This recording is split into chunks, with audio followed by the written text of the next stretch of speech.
Military ഹോസ്പിറ്റലിന്റെ emergency റൂമിൽ രാജ്യത്തെ മികച്ച ഡോക്ടർമാരിൽ 5 പേർ ഒരു സൈനികനെ രക്ഷിക്കാൻ ശ്രമിക്കുകയായിരുന്നു. അവന്റെ ശരീരം ആകെ സൂചികൾ കുത്തിക്കയറിയതും രക്തത്തിൽ കുതിർന്നതുമായ നിലയിലായിരുന്നു. മോണിറ്ററുകളിൽ അവൻ ജീവനോടെയുണ്ടെന്ന് കാണിച്ചിരുന്നെങ്കിലും കാണുമ്പോൾ അവന്റെ കണ്ണുകളിൽ ജീവനില്ലാത്തതുപോലെയാണ് തോന്നിയത്. ശരീരം നിർജീവമായി തോന്നിച്ചു. എമർജൻസി റൂമിന് പുറത്തായി 2 പേർ കൂടി നിൽക്കുന്നുണ്ടായിരുന്നു. അവരും രക്തത്തിൽ മുങ്ങിയ നിലയിലായിരുന്നു. കീറിപ്പറഞ്ഞ യൂണിഫോമുകൾ അടുത്തിടെ നടന്ന യുദ്ധത്തിന്റെ തെളിവായി നിലകൊണ്ടു. അവർ സ്തബ്ധരും അശാന്തരുമായിരുന്നു. ഡോക്ടർമാർ പുറത്തുവരുന്നത് കാത്തിരിക്കുകയായിരുന്നു. സമയം കടന്നുപോയതോടെ അവരുടെ ആശങ്കയും കൂടുതൽ ഭീകരമായി. 2 മണിക്കൂർ നീണ്ട കാത്തിരിപ്പിന് ശേഷം ഒടുവിൽ ഓപ്പറേഷൻ തിയേറ്ററിന്റെ വാതിൽ തുറന്നു. ആ 2 സൈനികരും അവരുടെ ചില കൂട്ടുകാരും ഡോക്ടർമാരുടെ അടുത്തേക്ക് ഓടിയെത്തി. അവൻ എങ്ങനെയുണ്ട്? അവർ ഒരേ സമയം ചോദിച്ചു. 4 ഡോക്ടർമാരും തലകുലുക്കി നീങ്ങി. പക്ഷേ ഒരാൾ മാത്രം ഇന്നു മറുപടി പറയാൻ എന്ന പോലെ, അതെ, ഞങ്ങൾ അവനെ രക്ഷിച്ചു. ഇത് കേട്ടപ്പോൾ സൈനികരുടെ മുഖത്ത് ആശ്വാസം തെളിഞ്ഞു. പക്ഷെ ടീം ഇൻസ്ട്രക്ടറിന് എന്തോ ഒരു പന്തികേടുള്ള പോലെ തോന്നി. അവൻ പൂർണ്ണമായും സുഖം പ്രാപിക്കുമോ? ടീം ഇൻസ്ട്രക്ടർ ചോദിച്ചു. ശാരീരികമായ പരിക്കുകൾ അത്ര പ്രശ്നമല്ല, പക്ഷേ യുദ്ധസമയത്ത് അവൻ ഉപയോഗിച്ച കെമിക്കൽ അത്യന്തം അപകടകരമാണ്. ഇതുപോലെയൊന്നും ഞങ്ങൾ മുമ്പ് കണ്ടിട്ടില്ല. ഇത് ഡിഫക്റ്റീവ് കെമിക്കൽ വിഭാഗത്തിലേക്ക് വരുന്നു. അവനെ രക്ഷിക്കാൻ വൈകിയതുകൊണ്ടാണ് ഈ കെമിക്കൽ രക്തത്തിൽ കയറി അവനെ ദുർബലനാക്കുന്നത്. ഡോക്ടറുടെ വാക്കുകൾ കേട്ട ആ 2 സൈനികരും അമ്പരന്നു. ദുർബലനാവുക എന്നതുകൊണ്ട് എന്താ ഉദ്ദേശിക്കുന്നത്? ഇതവന്റെ ശക്തിയെയും പെർഫോമൻസിനെയും ബാധിക്കുമോ? കെമിക്കൽ ഇപ്പോൾ അവന്റെ മുഴുവൻ ശരീരത്തിലും പടർന്നിരിക്കുന്നു. ഇപ്പോൾ അതിന്റെ റിയാക്ഷൻ എങ്ങനെയാകും എന്ന് പറയാൻ കഴിയില്ല. പക്ഷേ അത് ഭീകരമായിരിക്കും. നമ്മുടെ രാജ്യത്തിനു വേണ്ടി പടപൊരുതിയ ഒരു ധീര സൈനികന് ഇത്തരത്തിൽ ഒരു അവസ്ഥ വന്നതിൽ ഞങ്ങൾക്ക് വിഷമമുണ്ട്, ഡോക്ടർ ആഴത്തിലുള്ള ഖേദത്തോടെ പറഞ്ഞു. ഡോക്ടറുടെ ഈ വാക്കുകൾ കേട്ടപ്പോൾ ആ 2 സൈനികരും ഞെട്ടിപ്പോയി. അവരുടെ മുഖം ഒരു പ്രേതത്തെ കണ്ടുപോലെ വിളറി വെളുത്തുപോയി. അപ്പോൾ ഒരാൾ നിയന്ത്രണം വിട്ട് ഭിത്തിയിൽ ശക്തമായി കൈയിടിച്ചു. കുറച്ചു സമയത്തിനുള്ളിൽ അവന്റെ ഗ്ലൗസിൽ നിന്ന് രക്തത്തിന്റെ തുള്ളികൾ നിലത്തേക്ക് തുടങ്ങി. ഇതെല്ലാം എന്റെ തെറ്റാണ്. കബീർ എന്നോട് അപ്പോൾ തന്നെ പറഞ്ഞതാണ് നിർത്താൻ. എല്ലാം ഞാൻ കാരണമാണ്.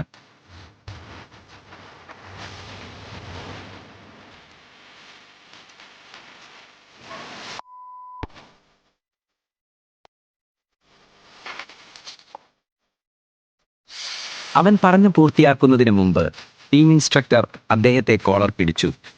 മറിച്ചൊരു ചോദ്യമില്ലാതെ കബീറിന്റെ ഓർഡറുകൾ പിന്തുടരാൻ ഞാൻ നിങ്ങളോട് എത്ര തവണ പറഞ്ഞിട്ടുണ്ട്? ഓർഡറുകൾ എന്താണ് അർത്ഥമാക്കുന്നത് എന്ന് നിങ്ങൾക്കറിയില്ലേ? ഞാൻ വിജയത്തിന് ശേഷം ആവേശഭരിതനായി എന്തെങ്കിലും നേടാൻ ആഗ്രഹിച്ചു. അവിടെ ആളുകൾ അപ്പോഴും ജീവനോടെ ഉണ്ടായിരുന്നെന്ന് എനിക്കറിയില്ലായിരുന്നു.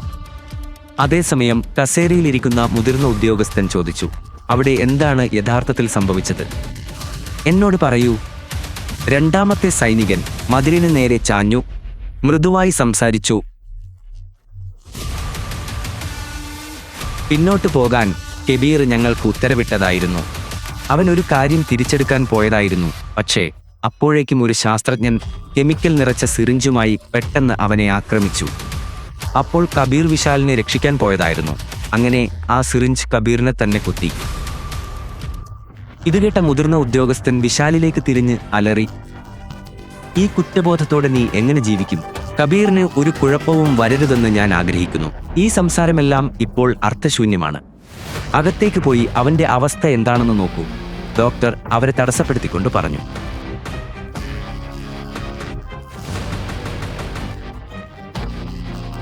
രണ്ട് സൈനികരും ധൈര്യം ശേഖരിച്ച് കബീറിന്റെ മുറിയിലേക്ക് നടന്നു.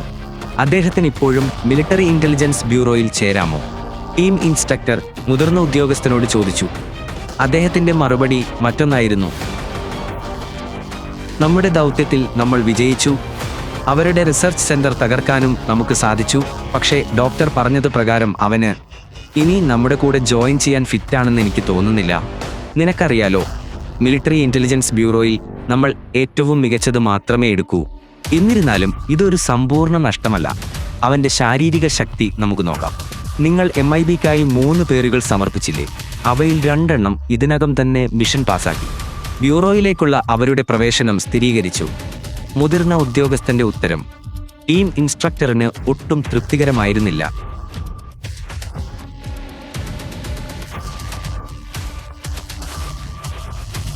മുറിക്ക് പുറത്തുനിന്ന് ഇതെല്ലാം കേട്ട വിശാൽ കണ്ണുനീർ പൊഴിച്ചു. രണ്ടാമത്തെ സൈനികന് എന്താണ് സംഭവിക്കുന്നതെന്ന് മനസ്സിലായി. ഒന്നും മിണ്ടാതെ കബീറിനടുത്തിരുന്നു. ഒരു പുതപ്പ് കൊണ്ട് അവനെ മൂടി. അദ്ദേഹത്തിന് ഒന്നും പറയാനില്ലായിരുന്നു. അവൻ എന്ത് പറയാൻ കഴിയും? എല്ലാത്തിനുമുപരി ഈ വിഷയത്തിൽ ഇതിനകം തന്നെ 2 തവണ അയാൾ വിശാലിനെ അടിച്ചിട്ടുണ്ടായിരുന്നു. അടുത്ത ദിവസം കബീർ ശാരീരിക പരീക്ഷാ മുറിക്ക് പുറത്ത് തന്റെ ഫലങ്ങൾക്കായി കാത്തിരിക്കുകയായിരുന്നു. അവൻ നിശബ്ദമായി അവന്റെ നെറ്റിയിൽ നിന്ന് വിയർപ്പ് തുടച്ചു മാറ്റി. വിശാൽ അവന്റെ അരികിൽ നിശബ്ദനായി നിന്നു.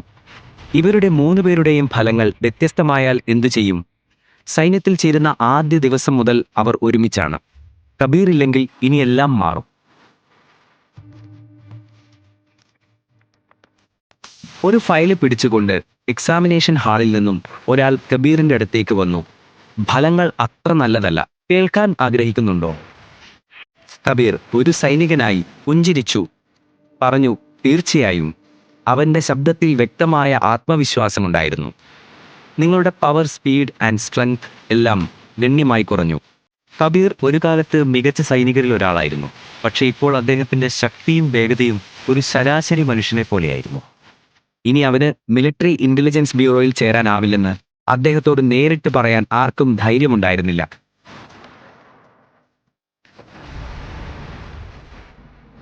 ആ വാക്കുകൾ കേട്ടതിനു ശേഷവും കബീർ പുഞ്ചിരി സൂക്ഷിച്ചു. എന്നാൽ ഒരു സൈനികന്റെ പുഞ്ചിരിക്ക് പലപ്പോഴും ധാരാളം അർത്ഥങ്ങളുണ്ടാകും. അവിടെ നിന്നും എല്ലാവരും പോയ ശേഷം വിശാലിന് ഇനിയും അവന്റെ കണ്ണുനീർ പിടിച്ചു നിർത്താൻ കഴിഞ്ഞില്ല. അവൻ അവിടെ നിന്ന് കരഞ്ഞു. കബീർ അവന്റെ അടുത്തേക്ക് നടന്നു. തോളിൽ കൈവച്ചു പറഞ്ഞു, നീ നിന്നെ സ്വയം പരിപാലിക്കാൻ പഠിക്കണം. നീ ഇനി മിലിറ്ററി ഇന്റലിജൻസ് ബ്യൂറോയിൽ ചേരാൻ പോവുകയാണ്. അപ്പോൾ ഇനി മുതൽ ഓർഡറുകളൊക്കെ പാലിച്ചു നടക്കണം. സ്വന്തം താല്പര്യത്തിന് ഒന്നും ചെയ്യരുത്. കബീർ, ദയവായി എന്നോട് ക്ഷമിക്കൂ. ഇതെല്ലാം എൻ്റെ തെറ്റാണ്, എൻ്റേത് മാത്രം, കരഞ്ഞുകൊണ്ട് വിശാൽ പറഞ്ഞു. കബീർ അവനെ ആശ്വസിപ്പിച്ച ശേഷം കോണിയുടെ അടുത്തേക്ക് നടക്കാൻ തുടങ്ങി. വിശാലിന്റെ കണ്ണുകളിൽ ദുഃഖവും കുറ്റബോധവും നിറഞ്ഞു. കബീർ പോകുമ്പോൾ അവരുടെ 3 അംഗ സംഘത്തിലെ 3-ാമനെ കണ്ടു. അവനോട് പറഞ്ഞു, നല്ലവണ്ണം കഠിനാധ്വാനം ചെയ്യുക, എന്നെ പറയിപ്പിക്കരുത്.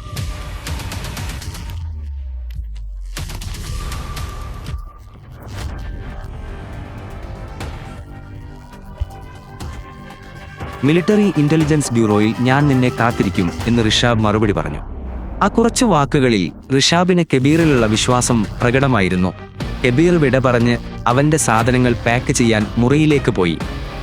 അദ്ദേഹം പ്രിൻസിപ്പലുള്ള ഒരു മനുഷ്യനായിരുന്നു. പിന്നോട്ട് പോകാൻ അവൻ ആഗ്രഹിച്ചില്ല. അവസാനം കബീർ അവരുടെ 3 പേരുടെയും ഫോട്ടോ തന്റെ ബാഗിലേക്ക് വെച്ചു. എന്നിട്ട് യാത്ര തിരിച്ചു.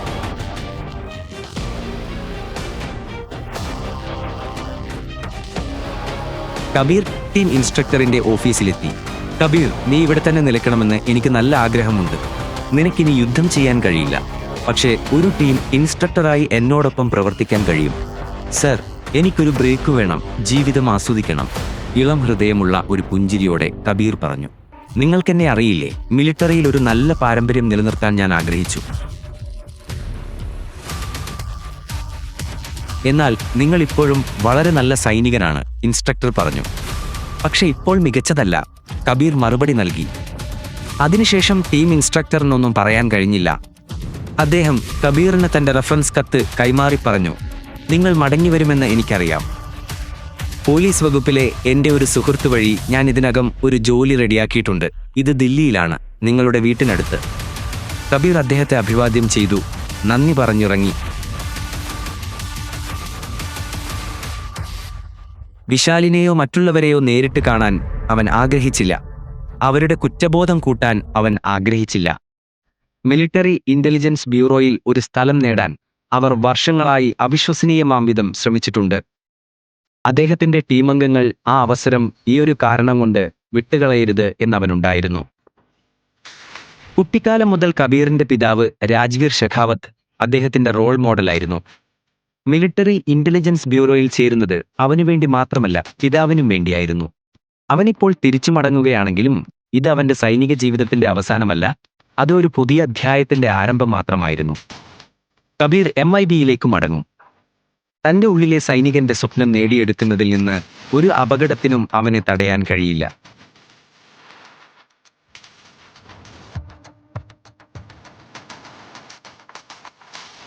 സൈനിക ക്യാമ്പിന്റെ കവാടത്തിലെത്തി അവൻ തന്റെ ബേസ് ക്യാമ്പിൽ അവസാനമായി ഒന്ന് നോക്കി. അവിടെയാണ് തന്റെ ജീവിതത്തിലെ ഏറ്റവും മികച്ച നിമിഷങ്ങൾ അവൻ ജീവിച്ചത്. പെട്ടെന്ന് അവന്റെ കണ്ണുകൾ റോഡരികിലുള്ള ഒരു ഹോർഡിങ്ങിൽ പതിച്ചു. അതൊരു സിനിമാ പോസ്റ്റർ ആയിരുന്നു.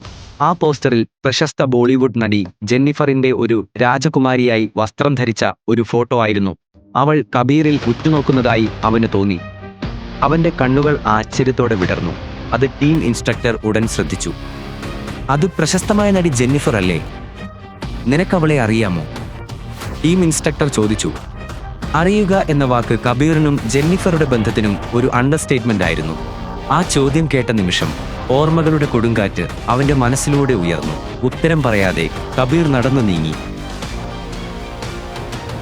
ഇതുപോലുള്ള കൂടുതൽ കഥകൾ കേൾക്കാൻ download pocket FM app. Link in description.